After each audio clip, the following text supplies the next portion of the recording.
Hi, you tuned into this video because you have questions about what an emotional support animal is. I'm so glad you tuned in, so stay tuned for more. Let's talk about it.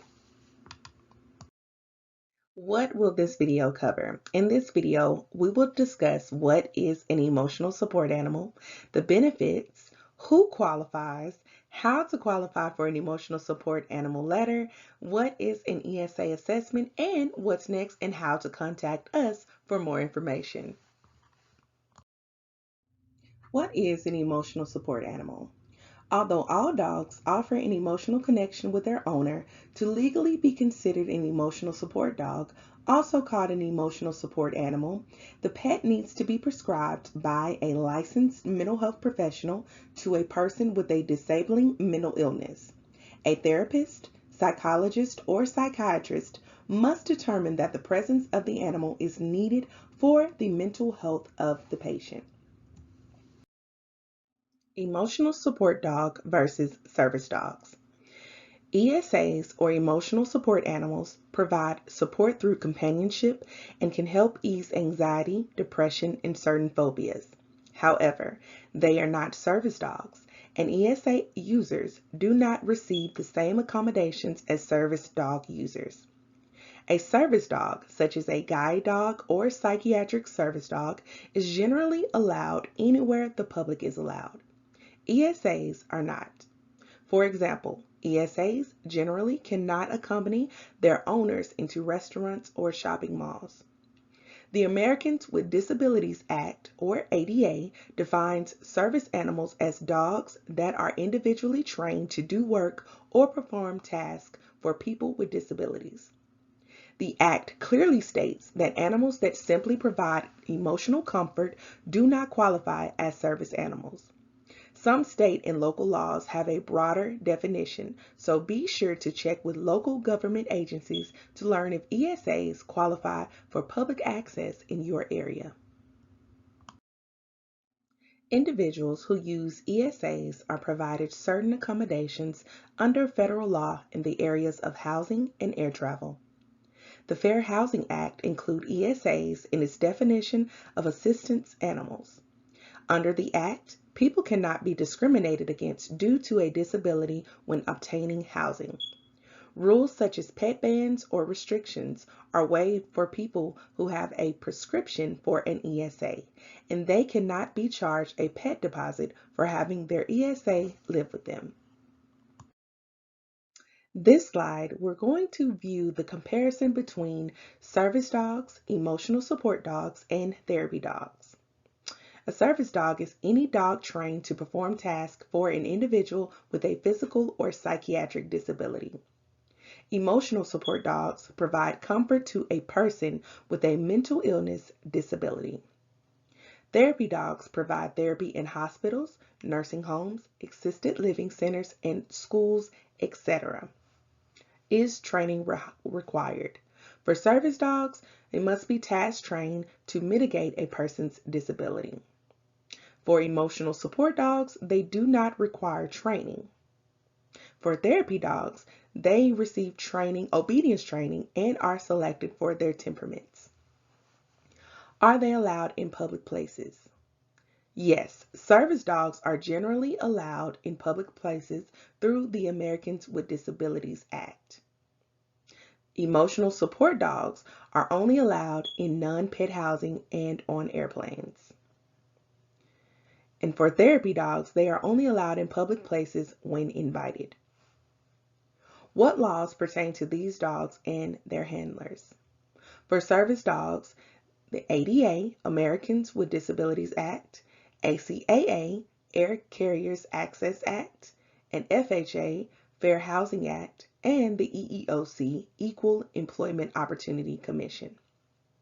For emotional support dogs, the laws pertaining to these dogs include Fair Housing Act, or FHA, EEOC, which is the Equal Employment Opportunity Commission. And for therapy dogs, there are no laws that pertain to these dogs and their handlers. Here are the mental health benefits of having an emotional support animal. They provide mental and emotional encouragement. They help you produce neurotransmitters. They calm anxiety on planes. They give unconditional love. Animal therapy works in conjunction with other forms of treatment. They can help stabilize intense emotions, and they provide social support. Emotional comfort is an important contributing factor to why people want emotional support animals. They support those who are in emotional distress or struggling with mental problems. If psychiatrists prescribe medications to ease the symptoms of an illness, therapists suggest getting or being around an animal for emotional support. But who can benefit the most from emotional support animals? Children and teens who are at risk for depression, psychiatric patients, war veterans and active duty soldiers, and individuals who has or is regarded as having a disability which significantly affects one or more major life activities. For a person to legally have an emotional support animal, the owner must be considered to have a qualifying mental health or psychiatric disability by a licensed mental health professional, which is documented by a properly formatted prescription letter.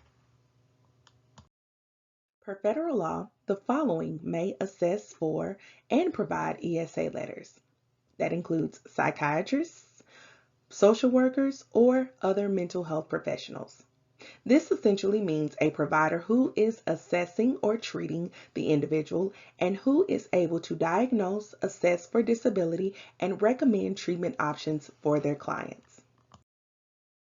If you have an emotional disability, you can legally qualify for an ESA.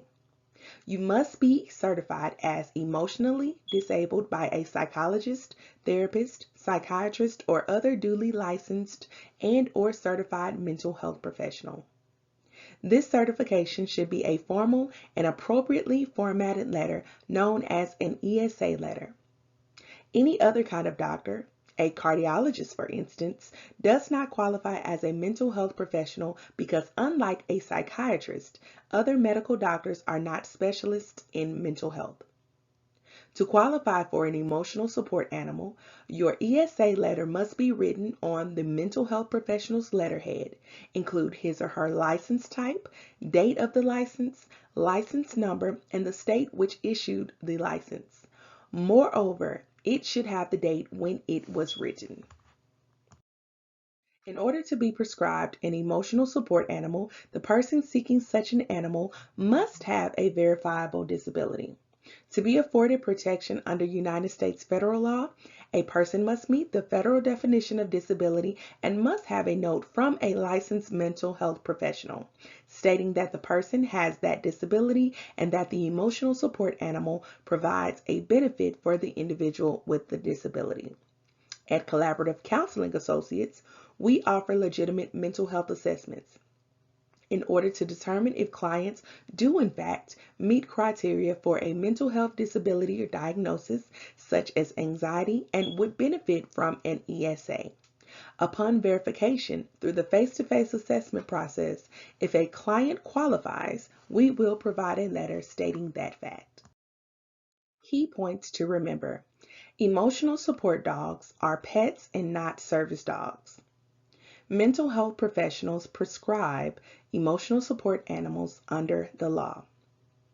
Airlines are no longer required to accommodate emotional support animals, so you must check with the airlines to see what limits and rules apply. The ESA letter covers you under the Fair Housing Act, not ADA like service dogs. The ESA letter is good for 1 calendar year. Emotional support animals can provide therapeutic benefit to individuals with serious mental health conditions. Emotional support animals not equal to service animals, therapy animals, or pets. Emotional support animals can benefit individuals in a variety of ways. If you think an emotional support animal would benefit you, talk with your mental health professional. You will need documentation to bring an emotional support animal places with you. And it's always a good idea to communicate openly and ahead of time when bringing an emotional support animal to a new place. We at Collaborative Counseling Associates thank you for tuning in to our training video about emotional support animals. For more information, please feel free to contact us at 501-246-5008. If you are ready to schedule an appointment, once you schedule your appointment, be sure to complete all paperwork and questionnaire before your scheduled appointment. We look forward to working with you soon. Thanks.